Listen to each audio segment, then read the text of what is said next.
Welcome to the pitch of Discontent. Morning. It is the weekly roundup. I'm Owen. I am Paige. And welcome to episode 183. You remembered this week. I did. Nice. Yes. Nice. It's the end of September. We're 9 months through the year. That's kind of wild. It was my birthday yesterday. Feels like time is going faster lately. You know? Yes. Someone put it on fast forward. As someone who just had their 36th birthday Bom, yesterday, bom. yes, I feel the passage of time faster than I How ever old have am before. You will be 32. Yeah, right. Not a day over 26. Paige, do you have any points that you would like to chat about at the top of the show before we get into tracks for this week? We kind of had like a little bit of a chill week, you and I. So much needed, I must say. I have like a folder of notes that I make when I'm a little high sometimes. But the issue is that like they're always so partial and I can never remember what they mean ultimately. Mm-hmm. This one here just says, things can be made either more or less funny depending on context. Very deep. Ironically, I don't remember the context for this. So it's not less funny. So it's less funny. Or more? You be the judge. Yeah, I don't know. Tell us in the comment section. Did this bit hit for you more or less due to the fact that Paige Rate us down below. That Paige couldn't remember the context for it? Because at the end of the day, this is all just one big fucking social experiment. Yes, we have been taking it easy. We did basically nothing over the weekend. Oh, it was so good. Which was great. And I didn't feel guilty about it. No. I mean, one of those hard. days was my birthday, which is like the one day you're allowed to be selfish and do whatever you want. Do whatever you want. Sure. And I did nothing. It was great.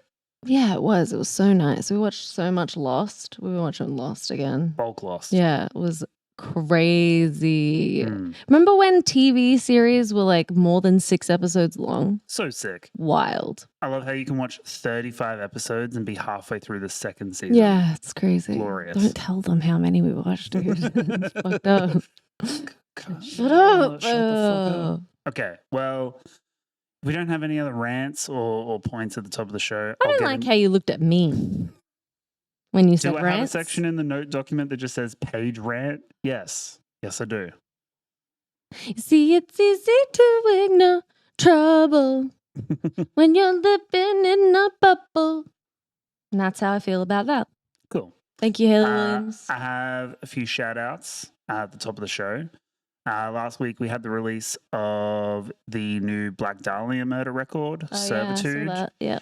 First record since the passing of, OG frontman Trevor Stratton. And the record is great. It's really, really good. And it kind of sounds like exactly like something they would have done with Trevor. Yeah. So like, I don't think staying true to their roots. Yeah, I don't think that was ever in doubt. And we kind of featured some of the singles on the show and talked about it. But like, they're doing the thing. I feel like that's the respectful way to come back. 100%. Not to say like if they were to come back with a different sound, it would be disrespectful, I guess. I just like, I don't know. You don't want to abandon that entirely. No.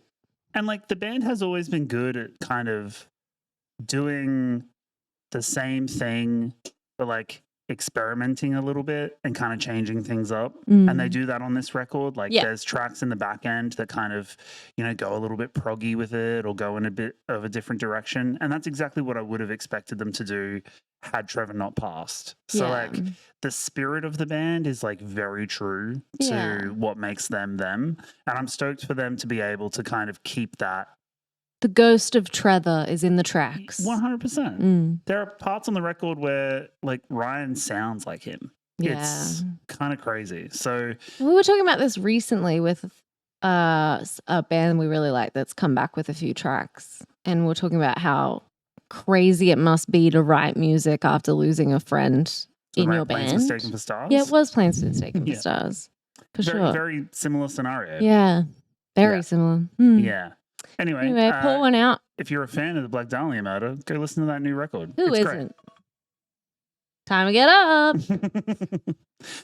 Other records of note, we have the new one from Origami Angel called Feeling Not Found.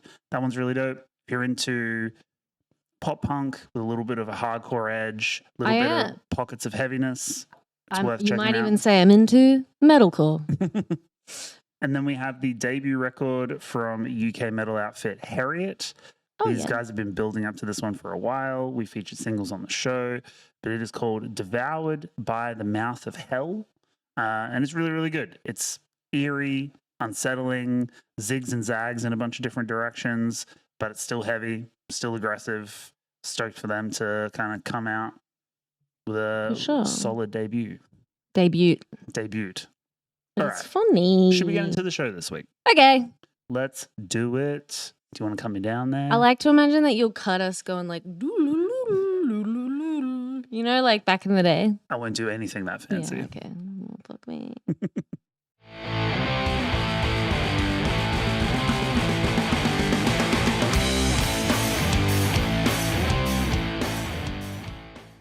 All right, Paige. First up for side A this week, we have a new band / find for the pod. Yes. This is a project called Bike Routes, and it is the alternative rock / pop / whatever project of South Jersey singer-songwriter David Lawrence Osterhout. Cool. He has recently signed to Blue Grape Music for the release of his upcoming EP called Rush of Energy. I used to have a teacher that worked for Blue Grape. Really? Yeah, he did like an internship in the US. Yeah, weird. Yeah. Okay. I think it was them. And then something meanie as well. Yeah, okay. Maybe I'm thinking of a completely different label. I don't know. Maybe. I feel like I might be. Yeah, cool. Yes, his EP, Rush of Energy, is coming out on October 25th, and it was produced by Zach Took, who's worked with Touche Amore, Celestine, Movements, little band you might be familiar with. No, I never heard of them. They sound like they cause a ruckus. Because their last album was ruckus. Lead single from the EP is called World Apart. Not Worlds Apart, World Apart. Singular world. Worlds apart. Owen has a chest tattoo that says that. Just to fill you guys Worlds in. and Dreams. Oh, yeah, which is the Misery Signal song. Right, my bad. Which we literally, I walked down the aisle to. So, okay, cool. Continue with the story. Yeah, thank you. Lead single is this upbeat alt rock track with a little bit of post-hardcore grit, but a very sticky chorus. When I first heard it, I was like, whew, that is a tune. I love that. So now I want to find out more. I have a quote here from Osterhout about it. He says, World What a Apart. cool name, Osterhout. Says World Apart captivates the listener with pinpoint aggression towards the mundane motions of everyday life. It tackles existential dread and the desire to start anew. No one ever tells you how hard it's going to be to follow your dreams, and if what we do here even really matters. But if nothing matters, then I think that it's all right, because it's impossible that we're all here at the same time. Yeah, I totally like that. It's a very optimistic point on a very existential crisis. Yeah, you have to look the existentialism and the absurdism in the face, and then just kind of ignore it. And then keep making episodes every week. Yeah, and just ignore it and just keep doing what you would do. Exactly. All right, well, let's have a listen, because I really want to get your take on it on the other side. So this is Bike Routes, World Apart. Okay, let's do this.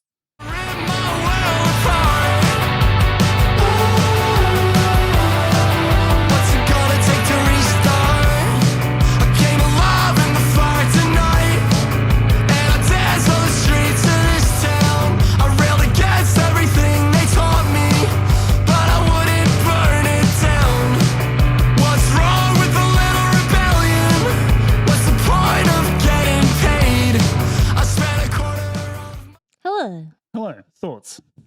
I feel like it's a mix between early 2000s Blink-182 and like Trophy Eyes.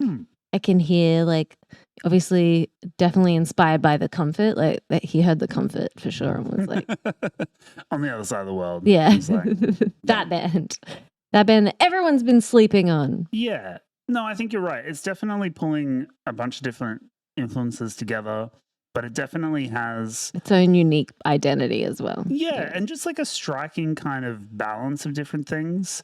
And it's like balanced and composed. Yes. I had it in a big kind of larger playlist that I use every week to kind of listen to new singles and new releases. And out of a bunch of stuff, it kind of stuck out to me. And like that chorus is like it's really catchy, super catchy, but very simple. Like not too busy.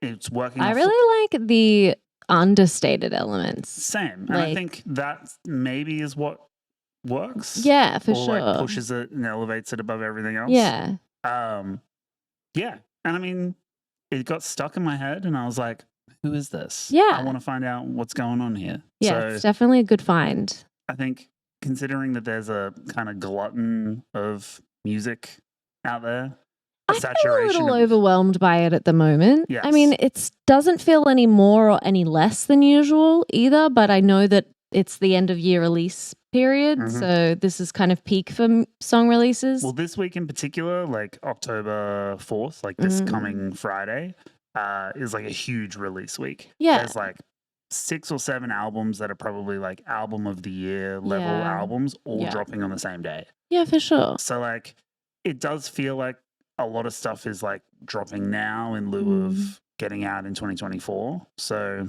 do you think that that's true for all genres or just alternative music, that this is like the peak drop period? I don't think it's relative to any genre. Because like I think it is just like getting towards the end of the year, labels. If I was like A&R, if I was like on a label, like managing someone's music and release dates, I would say like pop music could be like pre-summer, and that would be like, this is obviously American artist, so that like if this was a pop song, you'd expect it to have hit in the American summer, whereas this is like a very melancholic sort of contemplative song, and they're going into colder months. This feels like a colder month release going into fall.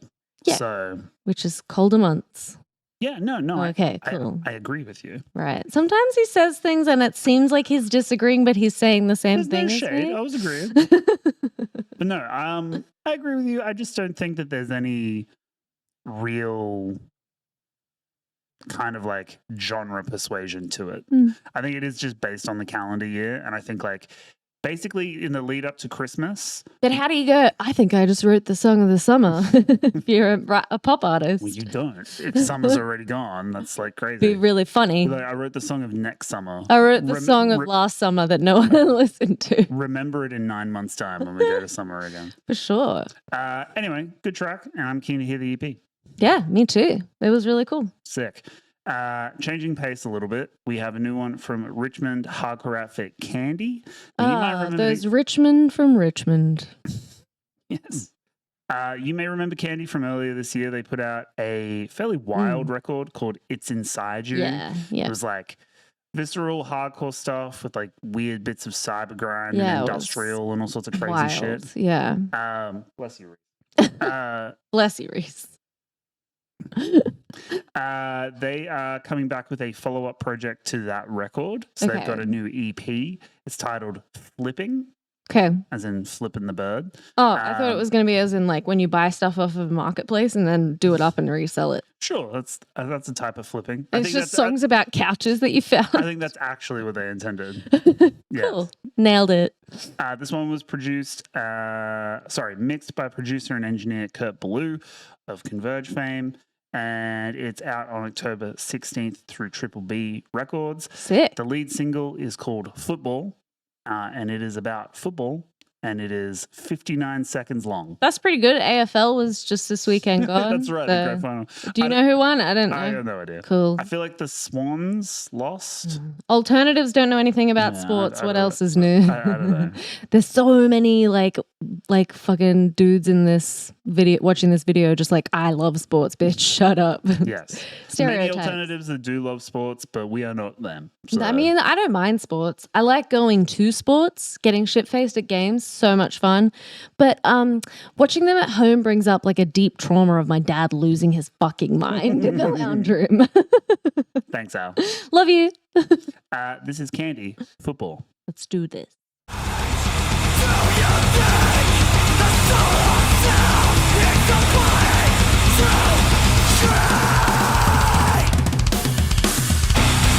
Build your soul. Build your soul.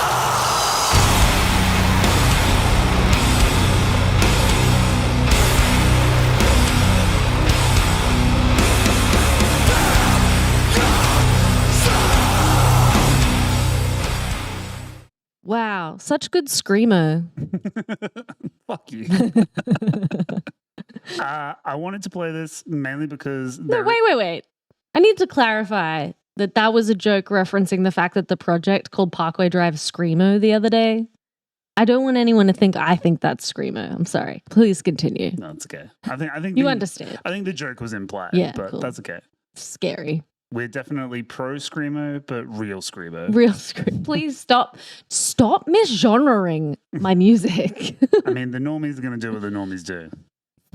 It's crazy. Anyway. I wanted to play this mainly because the song rips, but also they called it football. The single cover is like dudes playing gridiron. And then the clip is just so cute. Games with like all the little best friends just like get together and throw around like animal skin. Yeah, great. The pig skin. And they cuddle. Yeah. They're so adorable. The video is just like a montage of like big hits from like NFL games. Or like really iconic moments. Just like the bits in The Waterboy where Bobby Boucher Ooh. is just like smacking the shit out of people. That sort of shit. Water sucks. It really, really sucks. Lots of R-word usage in that game too. They're trying to bring back R-word in like the social dichotomy lately. And I just feel like it's gonna be this like Gen Z's like future apology videos on YouTube. Like, I'm sorry that I was like young and thought it was okay to use that word. And I'll be there for it. Yes. Moving on, I have a new song from former Tonight Alive frontwoman Jenna McDougall. Babe. Absolute babe. If she were a president, she'd be Abraham Lincoln. Thank you. For fans of that project, she has a new single out under her singer-songwriter moniker Hevenshe. Yeah, I remember this. New single is called Essential, and it's infectious, it's energetic, it's got a big anthemic chorus, but there's also kind of an interesting story behind it, I guess. Cool. So she was recently on a songwriting retreat in LA with a whole bunch of Australian singer-songwriter sensations, including Maz Davida from Wax, Ben Stewart from Slowly Slowly, who we featured on the pod a couple of weeks ago. Oh, yeah. And Gab Strum from Japanese Wallpaper. So they were all there together. I would not. That's a group of very cool people. And it would, if I was at this retreat, it would just be me being a punish the whole time, trying to seem as cool. You know, I'd be like, yeah, music stuff. Got it. And they'd be like, who the fuck is this? Why is she here? Why the fuck are you here? So no, they all kind of went on this retreat together as friends and colleagues to work on new co-workers to work on new material.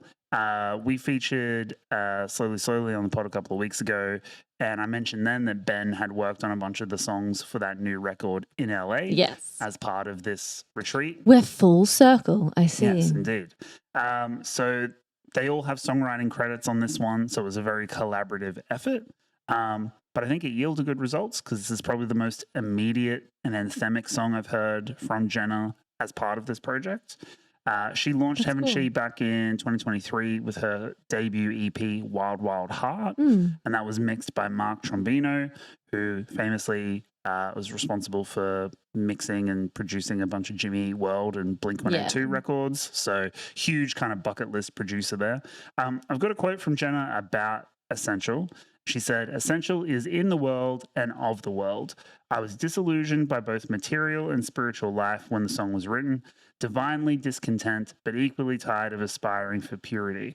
I've been walking the line between striving for a sweeter, more sensuous and satisfying existence while finding it increasingly complicated to want to rise above what's on offer in the world. So I've been dreaming a little dream. What's your version of peace and tropical weather? Of making art and babies on a piece of land in the northern rivers? What's the dream that's on hold in your heart? I'm singing mine into being through Essential." I like to think this is her like Gwen Stefani breakaway moment, but without all the cultural appropriation. I mean, it certainly is sticky enough to warrant that. Yeah. Yeah. But let's have a listen because I want to kind of cut it up on the other side. So this is Hevenshe Essential. Okay, let's check it out.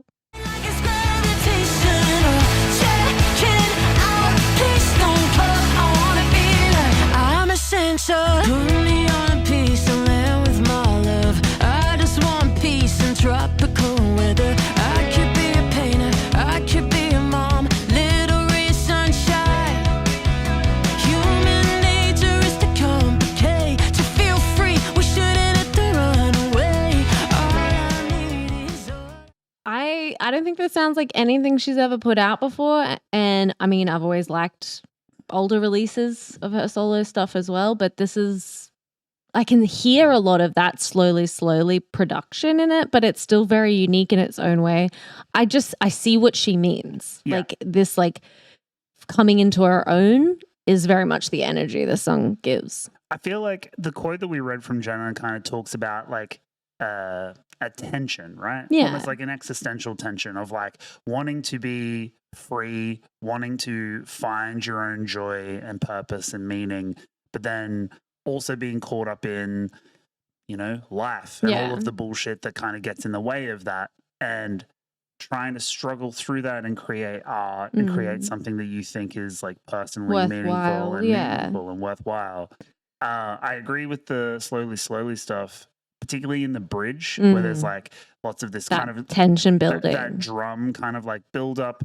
There's a little like stop start kind of like vocal stuff that she's doing. Reminds me a lot of what Ben does with slowly. So like it's that flair. Yeah. Yeah.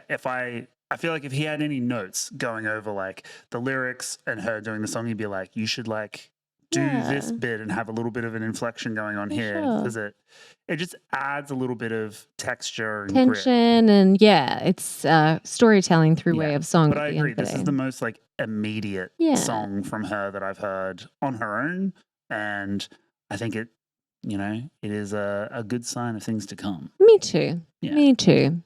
I have another song, keeping things Australian. I have a new one from death metal purveyors Disentomb. They are following up their third album, The Decaying Light, with a brand new EP. This one is called Nothing Above, and it's coming out on October 18th through Unique Leader Records. This one is billed as 4 tracks of experimental brutality, furthering the band's sound and kind of evolving since they jumped onto the world scene in 2008. I have a quote here from vocalist Jord James, who says, "While we're hard at work writing album number 4, we wanted to put out some songs in between albums that show a more evolved sound that we have developed over the years. With the writing done by our bassist Adrian, you can hear the mix of brutality while also some experimental elements." And I don't know, I think these guys are one of the best kind of death metal outfits that Australia has had for a very long time. We saw them play at the Coldwave in Brisbane festival, not the most recent one, but the first one last year. Not that cold. And they had a crazy performance. Like they are, it was really insane. So tight and so intense live. Jord in particular does like all these big like stomping kind of moves while he's doing incredible entertainer. Gutties everywhere. It's crazy. Gutties. It's good stuff. Yeah, it is. It's rad. But this song is cool, and I can hear this experimental flavor and them kind of like ducking and weaving around different textures, which is nice because you got to break up the straight brutality of it with stuff. I guess. Yeah, I don't mind either way. Yeah. This one also has a crazy guest feature. So this is Disentomb, No God, Unconquered, featuring Johnny Davey from Job for a Cowboy. Oh shit. All right, let's check this out.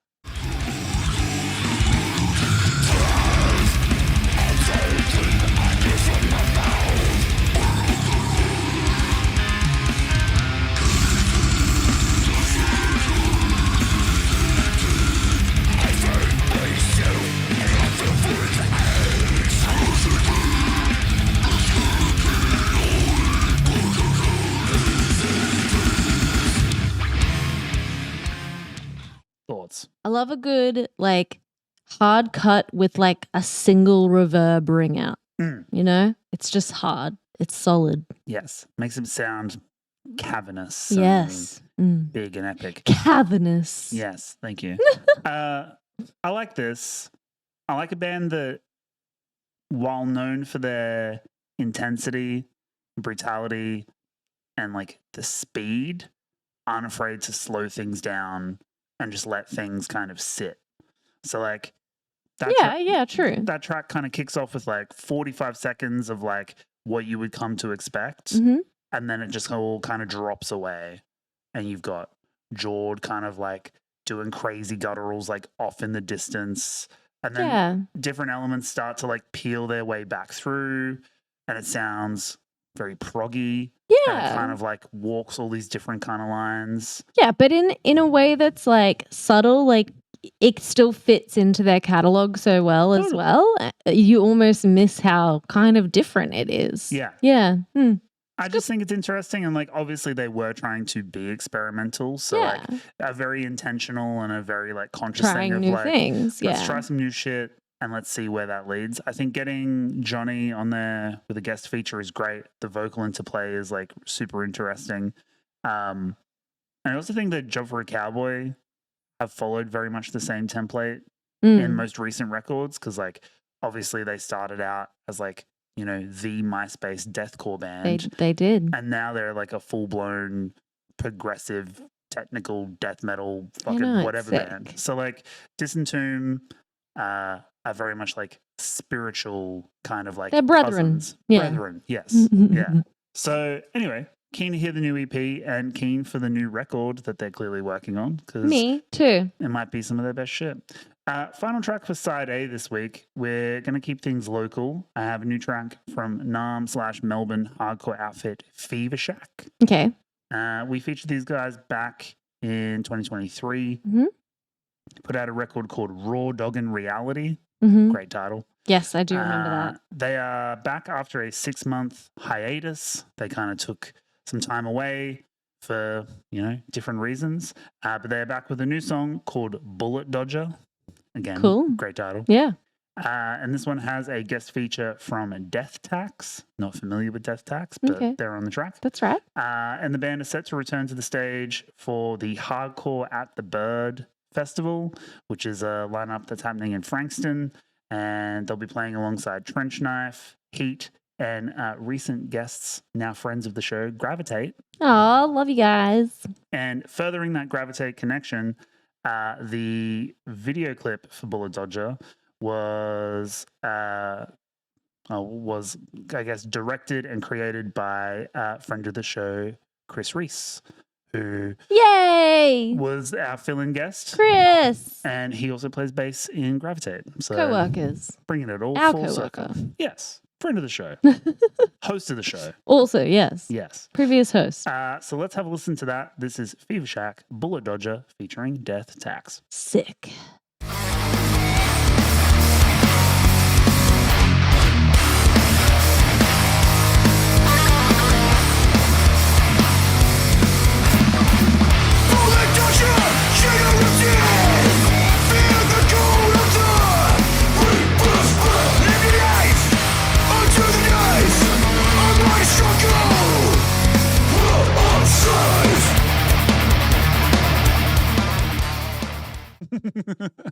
The fade out. Are we in the 80s?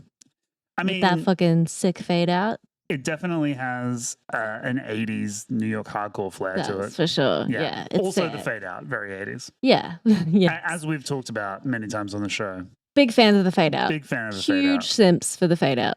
Yeah. This is fun, playful. I love the guitar interplay stuff that they've got there in the mid section. So many pinch harmonics. It's good stuff. Tasty. And you always know it's a good song when they call out the name of the band in the song. So good. Yeah, it's definitely like brave. Brave move. Yes. Because imagine if you have kind of a shit name. Fever Shack's a great name. Fever Shack is a sick name. Great name. Yeah. Cool. Yeah. It's dope. I'm glad they're back. The Hardcore at the Bird festival lineup looks sick. We also have friends of the show Entrapment making their way down from the Gold Coast. Oh, homies. And playing that show. So that's sick for them. It's going to be a fun time. Yes. Yes, it is. Well, that wraps up side A for this week. We've kind of powered through it. I hope everyone has enjoyed the tracks. Yeah. We're going to keep things rolling over at side B, which you can listen to or watch over at the Patreon. Patreon.com/TPDpod. Pod. Yeah, go over there, subscribe to the show, helps us out. We appreciate you. And if you want the rest of the show, go over there. See ya. Subscribe now to the Pitch of Discontent Patreon to receive access to extended cuts of our bonus episodes, as well as exclusive behind-the-scenes content, monthly Patreon-only episodes, member-only votes, the TPD community chat, and much more. Go now to patreon.com/tpdpod and join for as little as $5 a month. That link again is patreon.com/tpdpod. Thanks for watching the show.